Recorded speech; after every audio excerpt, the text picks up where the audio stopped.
This is momentum and impulse example number 2. The question is, how much momentum will a bicyclist of 100 kilogram mass change when she goes from riding on a flat surface at 3 meters per second to rolling down a hill where gravity provides a constant force of 50 newtons for 8 seconds?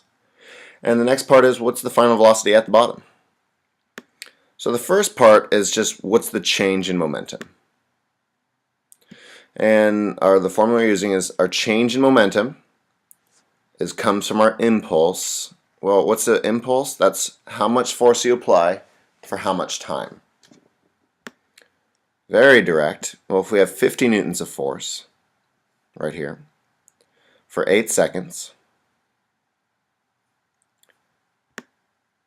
that gives us a momentum of, that looks terrible, hold on, 400 Newton seconds. It's force times time, which from video 1 we know is exactly the same as kilogram meters per second, so we'll accept both.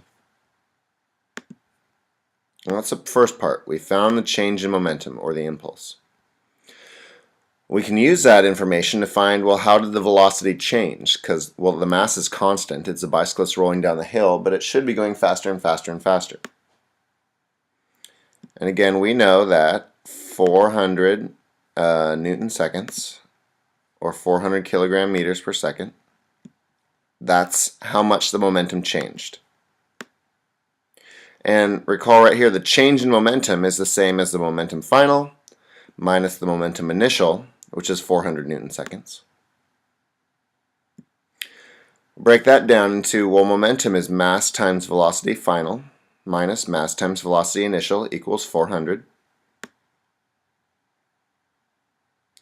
And then if we map it out, the mass doesn't change. It's 100 each time.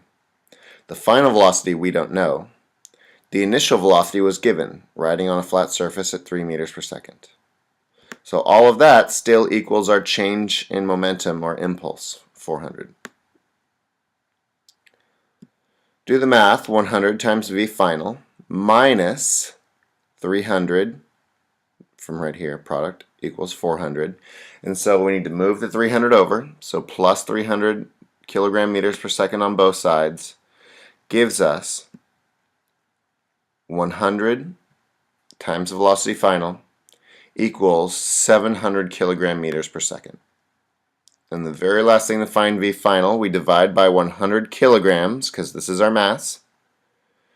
700 kilogram meters per second divided by 100 kilograms leaves us with 7 in a units of meters per second. It's positive. That's supposed to be an equal sign. So it's going faster. So we should yield a positive result. And that's just a common sense thing. If you do your math and it ends up negative, that doesn't make sense. It shouldn't be going backwards. It should be going faster in the same direction.